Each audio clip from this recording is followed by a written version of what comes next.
සමගි ජනබලවේගයේ හොරව් පතාන ආසන සංවිධායක දුරෙන් ඉල්ලා අස්වන බවට වූ ලිපිය හිටපු පළාත් සභා මන්ත්‍රී අනුර බුද්ධික මහතා පක්ෂ මහලේකම් රංජිත් මදුම බණ්ඩාර මහතා වෙත බාර දී තිබෙනවා. අද ඉල්ලා අසූ අනෙක් ආසන සංවිධායකවරයා වන්නේ නුවරඑළිය සම සංවිධායක ලෙස කටයුතු කළ ඒ අශෝක සේපාල මහතායි. ප්‍රධාන හේතුව තමයි පහුගිය දවසේ පැවතිච්ච පළාත් පාලන මැතිවරණයේදී ඉතින් අපි නාම යෝජනා සකස් කරනකොට සමගි ජනබලවේගයේ අපිත් ඒ වගේම ද්‍රවිඩ ප්‍රගතිශීලී පෙරමුණේ නායකයන් සමග සාකච්ඡා කරා. මේ මැතිවරණයෙන් පස්සේ ඒ අයගේ අපේක්ෂකයන් කොට්ටාස මට්ටමින් පරාජිත වුණාට පස්සේ අපේ අපේක්ෂකයන්ට ලබා දෙන්නේ ප්‍රසාද ආසනයක් නැත්නම් බෝනස් ආසන ඒ අයට ඕන කියලා ඉල්ලීම කරා. ඉතින් මේ අවස්ථාවේ අපිට අපේ පාක්ෂිකයන් විශාල අසාධාරණයක් අපි වැඩියෙන් ඉල්ලුවේනේ අපි ඉල්ලුවේ මේ සභා දෙක නියෝජනය කරන්න අපේ නියෝජිතයෝ දෙන්නෙක් පමණක් අපේ පක්ෂයට ලබා දෙන්නේ කියලා. අපි පක්ෂයට කියන්නේ ඇයි තාමත් අපි වෙනත් පක්ෂ විශ්වාස කරන් අපි මේ දේශපාලනය කරන්නේ. ඒ නිසා මේ තනතුරු කරන එකකින් කිසිම තේරුමක් නැහැ. පක්ෂේ කටයුතු ඉදිරියට කරනවා. පක්ෂේ අපි රැඳේ ඉන්නවා. ඒ නිසා අපි අපේ නායකයන් ඉල්ලීමක් කරනවා. කරුණාකරලා වෙනත් පක්ෂ ආරක්ෂා කරන්න ඉස්සෙල්ලා සන්දානගත වෙච්ච පක්ෂ ආරක්ෂා කරන්න ඉස්සෙල්ලා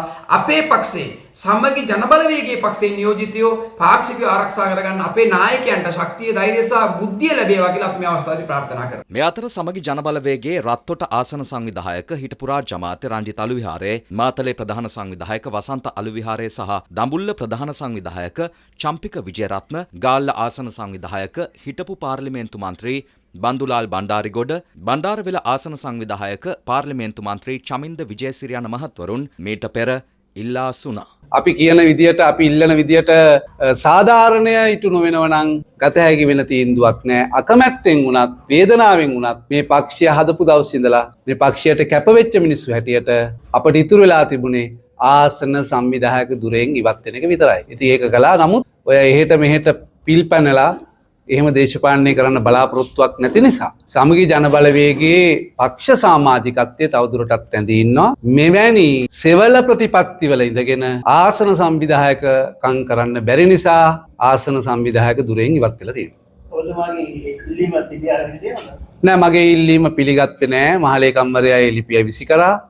පෙරේද ඇත්තටම මම ලිපිය දුන්නේ. මම ලිපිය WhatsApp මාර්ගයෙන් නායකතුමාට යොමු කරලා තියෙනවා. මේ අතර පක්ෂයේ ඇතැම් තීරණ සම්බන්ධයෙන් තමාද කලකිරීමෙන් පසුවන බව සමගි ජනබලවේගයේ පාර්ලිමේන්තු මන්ත්‍රී රෝහිණී කුමාරි විජේරත්න ප්‍රකාශ කළා.